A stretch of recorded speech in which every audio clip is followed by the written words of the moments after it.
Why are you doing this? After finishing work, I returned to the United States for the first time in 3 years. Having received the news of my daughter's pregnancy, I decided to surprise her and her husband by visiting their home. To my shock, I found my daughter, despite being in her final month of pregnancy, weeding in the scorching sun. He said it's a wife's job. Noticing my presence, my daughter, with her large belly, broke down in tears. The unbelievable story she then shared left me speechless. Holding my trembling daughter, I resolved to take revenge on a certain person. My husband passed away 20 years ago when I was 35. Since then, I raised my daughter Nicole on my own while climbing to the position of CEO at a major apparel company where I worked. I couldn't let her feel lonely after losing her father at the age of 8. With that in mind, I doted on Nicole more than anyone else.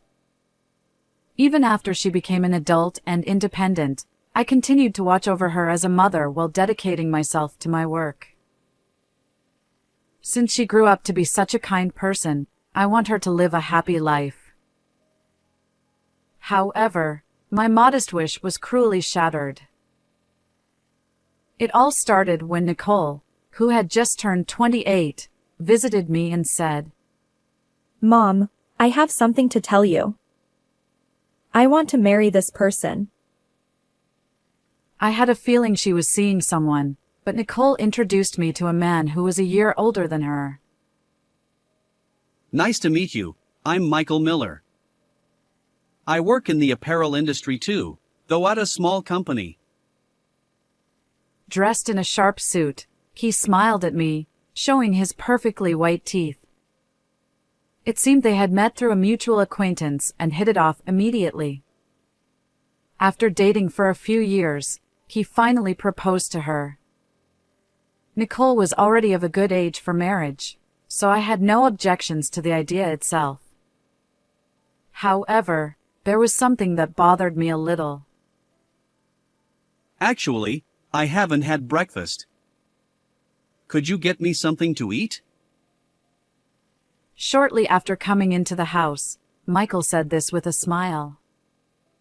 He probably didn't mean any harm, but I was a bit taken aback that he would make such a request to his girlfriend's mother on their first meeting. Additionally, from the moment he arrived, Michael had been looking around the room as if he were inspecting it. Since I had put some effort into the interior design, he might have just been interested, but his gaze felt somewhat unsettling. However, Nicole didn't seem to mind his behavior at all. Maybe I'm just overthinking it, I thought. Just then, as Michael was eating the snack I had prepared, he suddenly looked up. Actually, I have a favor to ask you. According to him, despite their discussions about marriage, they hadn't found a suitable place to live yet. So, if it's all right, could the two of us live in this house? This house is spacious, right? If it's a bother, we'll keep looking. Nicole added hesitantly, supporting Michael's request. Indeed, as they said, my house was quite large and spacious enough for the three of us to live comfortably. Even so, it's a bit strange for Michael to bring this up. Despite my slight unease, I agreed with his proposal. After all, I had something to discuss with them as well. In that case, it's perfect timing. I have to go abroad for work in 3 months.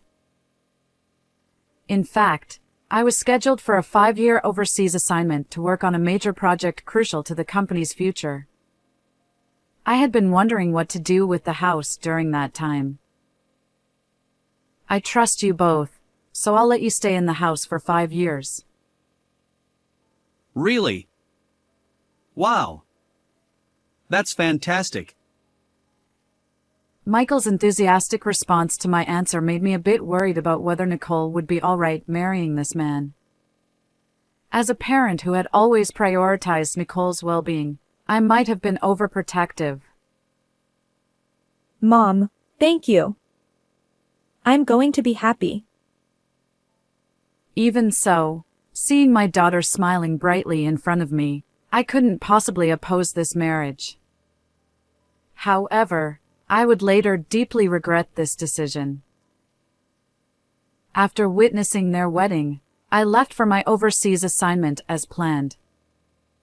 The project was a major one for the company, making me busier than I had ever been in the United States.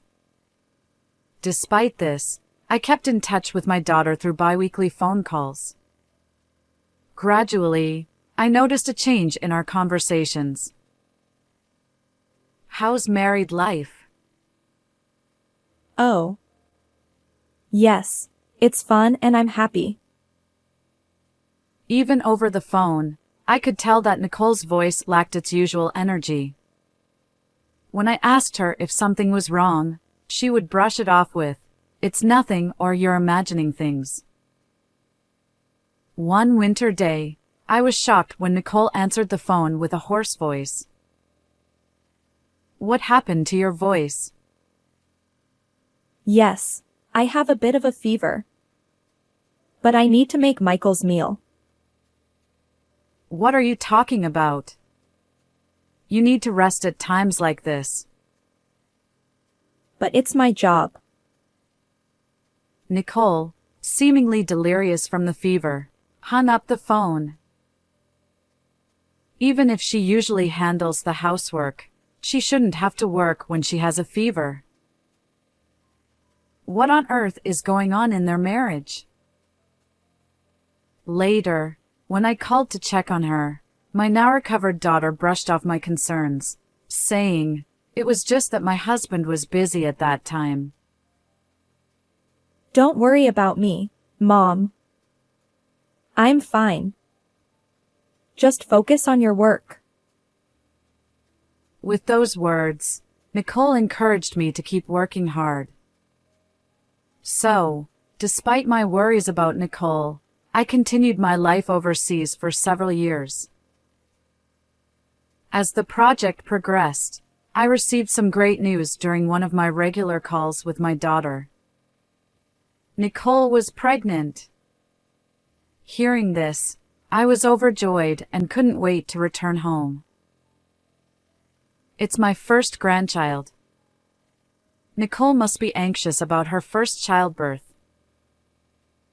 Concerned about her well-being, my desire to return to the U.S. grew stronger. I worked at a rapid pace to ensure I could be there for her delivery.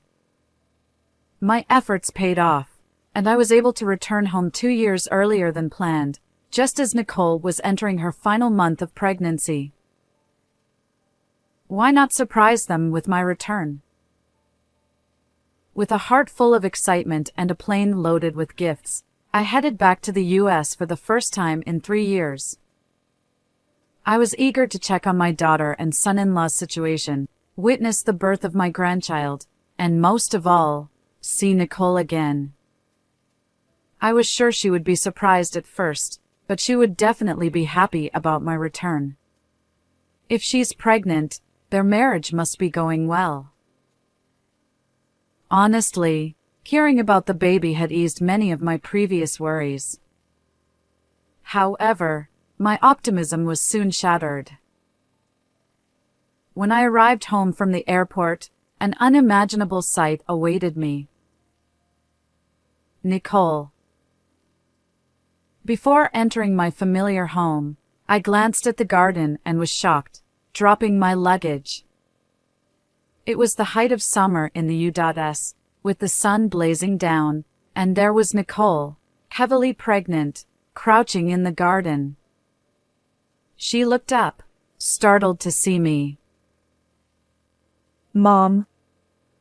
What are you doing here?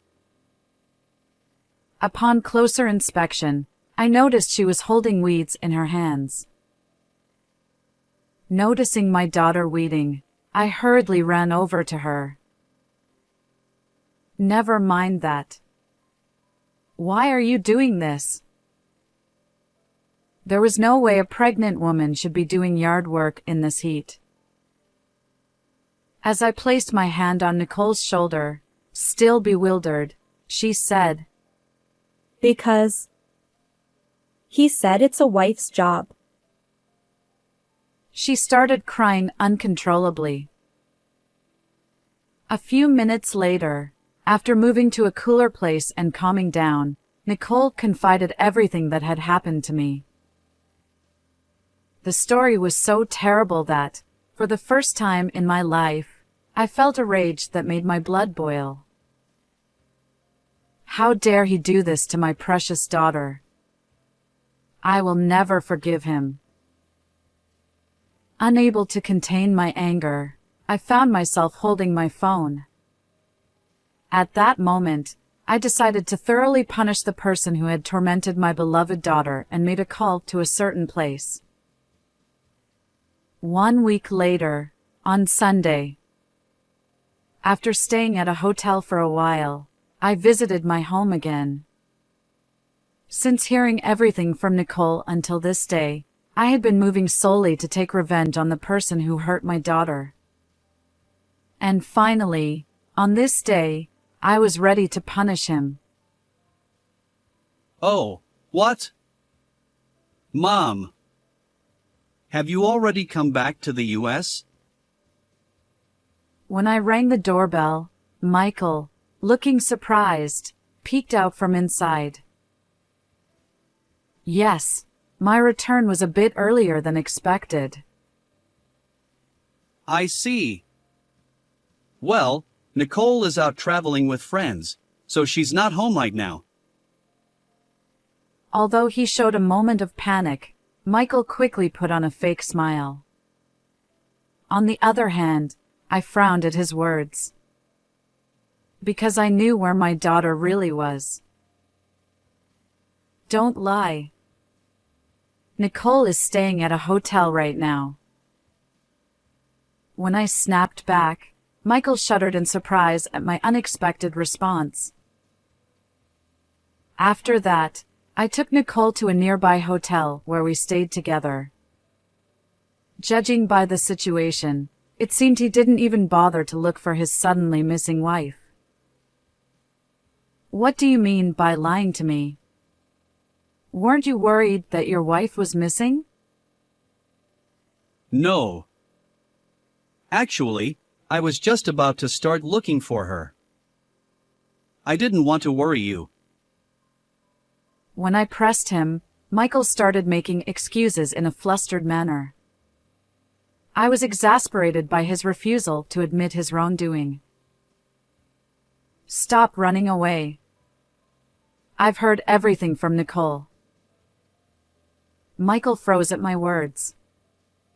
Seeing him like that, I recalled the unbelievable stories Nicole had told me. She had been subjected to harassment at home for a long time. While he was kind during their courtship and early marriage, Michael gradually pushed all the housework onto my daughter, eventually treating her like a servant. Even during that winter phone call, Nicole had been forced to work despite having a fever. Moreover, when Michael was not at home during the day, he would take away the keys, saying it was a waste of electricity, and force Nicole to do tasks like weeding in the yard. How could you do this to my precious daughter? To treat such a kind person this way? I glared at Michael, who remained silent, clenching my fists. When I asked Nicole why she had kept all this to herself, she replied, I couldn't make Mom, who raised me alone, feel sad. How could such a considerate daughter be forced to endure such a draining marriage? That's just something Nicole is saying. I haven't done anything like that. Even now, Michael denied everything with a half-hearted smile, showing no sign of remorse. My anger finally reached its limit. If you're going to say that, show me the inside of the house.